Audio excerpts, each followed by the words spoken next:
पहला तो यही है कि ओमिक्रॉन को लेकर जिस तरह से चिंताएं बढ़ रही हैं, क्या उसको लेकर बाजार को चिंतित होने की जरूरत है, ये हमारा पहला सवाल होगा। 17,100 के पास निफ्टी में एंट्री का बेहतर मौका मिलेगा। तीसरा, एफआईआईज की तरफ से लगातार बिकवाली चल रही है और 13वें दिन बिकवाली देखने को मिल रही है, तो यहाँ पर कब तक ब्रेक लगेगा, ये भी हमारा आज का फोकस पॉइंट होगा। इसके अलावा आज मोदी पुतिन की बैठक के चलते डिफेंस शेयरों में भी एक्शन देखने का अनुमान है, तो वहां पर किस तरह का रिएक्शन होता है ये भी हमारी नजर रहेगी इस पर। और क्रिप्टो करेंसी के भाव में भारी गिरावट देखने को मिल रही है, बिटकॉइन समेत जितनी भी तमाम करेंसी हैं वहां पर भारी गिरावट देखने को मिल रही है, तो इसके क्या मायने हैं ये भी आज हम समझने की कोशिश करेंगे। लेकिन एक बार देख लेते हैं ग्लोबल मार्केट से जिस तरह के संकेत हैं। नवंबर के रोजगार आंकड़ों, कमजोर रोजगार आंकड़े देखने को मिले और उसका असर देखिए यूएस के बाजारों पर पड़ा, और भी काफी सारे फैक्टर्स हैं जिसकी वजह से हमने दबाव देखा। नैस्डैक करीब 300 अंक लुढ़का और डाउ और एसएनपी में भी भारी गिरावट देखी गई है। तो मिहिर, सबसे पहले तो आपसे समझना चाहेंगे, गुड मॉर्निंग, ये जो संकेत मिल रहे हैं इस वक्त ग्लोबल मार्केट से, उसे किस तरह से पढ़ना चाहिए और ओमिक्रॉन अब कितनी बड़ी चिंता बनता जा रहा है? देखिए, ओमिक्रॉन चिंता इस लिहाज से है कि आपको हेल्थ कंसर्न हो सकती है, लेकिन पैनिक इसे लेकर ऐसा नहीं है कि ग्लोबल मार्केट्स में पैनिक है इसके चलते, क्योंकि मल्टीपल क्यूज़ हैं देखिए मार्केट के लिए। और यूएस में भी हमने देखा जो फ्राइडे का सेशन था उसमें जो दबाव था, आप ये नहीं कह सकते कि सिर्फ ओमिक्रॉन की वजह से था, बिकॉज जो जॉब पेरोल्स के नंबर आए थे वो भी कोई बहुत ज़्यादा उत्साहजनक नहीं थे।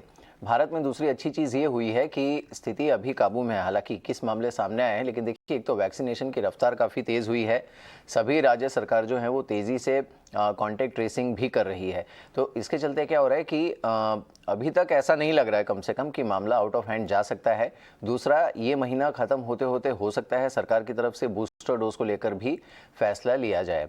तो मेरे ख्याल से ओमिक्रॉन पर नज़र रखनी चाहिए, लेकिन साथ साथ जो 2-3 अहम चीज़ें हैं जिस पर हमें नज़र रखनी चाहिए। एक तो मॉनेटरी पॉलिसी कमेटी की बैठक आज से शुरू हो रही है, उसमें उनकी तरफ से जो कमेंट्स आएंगी, खासकर ये ध्यान में रखते हुए कि यूएस में ऑलरेडी एक वार्निंग बेल बज चुकी है जेरोम पावेल की तरफ से महंगाई को लेकर। ऐसे में महंगाई को लेकर उनका रुख क्या रहता है एमपीसी का, वो देखने वाला होगा।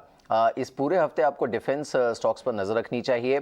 आज से जो 2+2 डायलॉग है भारत और रशिया का, वो शुरू हो रहा है और रशियन प्रेसिडेंट पुतिन भारत पहुंच रहे हैं। लेकिन साथ ही और एक चीज़ जिस पर आपको नज़र रखनी चाहिए वो है कल प्रेसिडेंट पुतिन की अमेरिकी प्रेसिडेंट जो बाइडन के साथ एक बैठक है। फिलहाल उसे लेकर ज़्यादा बातचीत नहीं हो रही है मीडिया में, लेकिन वो बैठक इसलिए अहम है क्योंकि यूक्रेन की बॉर्डर पर रशिया ने बहुत बड़ी मात्रा में मिलिट्री बिल्डअप किया है और ये आशंका है कि शायद वो मन बना रहे हैं यूक्रेन को इन्वेड करने का। अगर वो होगा तो इंटरनेशनल मार्केट्स के लिए एक बहुत बड़ा नेगेटिव ट्रिगर बन सकता है। हालांकि नेटो और यूएस दोनों ने वार्निंग दी है, लेकिन ये तनाव एक हद से ज़्यादा बढ़े नहीं, इसके लिए खुद यूएस ने बैठक के लिए आमंत्रित किया था रशिया को, रशिया ने उसे स्वीकार किया है। तो कल इन दोनों देशों के बीच बैठक होने वाली है। उससे क्या आउटकम निकल कर आएगा वो इंटरनेशनल मार्केट्स के लिए एक सेंटिमेंटल इम्पैक्ट ज़रूर क्रिएट कर सकता है। ऐसे में इंडियन मार्केट्स के लिए आपकी रणनीति यही हो सकती है कि आप थोड़ा सा लाइट रखें पोजीशंस को और स्टॉप लॉस जो है वो उसे थोड़ा सा कड़ा रखना चाहिए।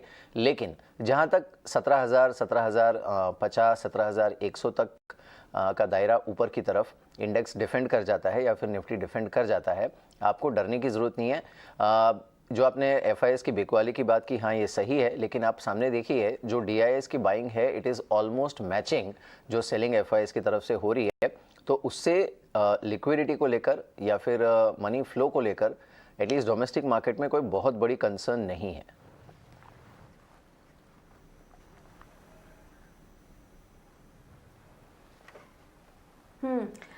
अब अजय, हम जब दिसंबर शुरू होता है तो फिर हमारी नज़र होती है सैंटा रैली पर, प्री क्रिसमस रैली की बातचीत फिर होना शुरू हो जाती है। लेकिन अब देखिए बातचीत कुछ और ही हो रही है। ओमिक्रॉन नया वेरिएंट आ गया है, एफआईएस की बिकवाली चल रही है, हालांकि डीआईएस को सपोर्ट कर रहे हैं जैसे कि मिहिर ने बताया, लेकिन इन तमाम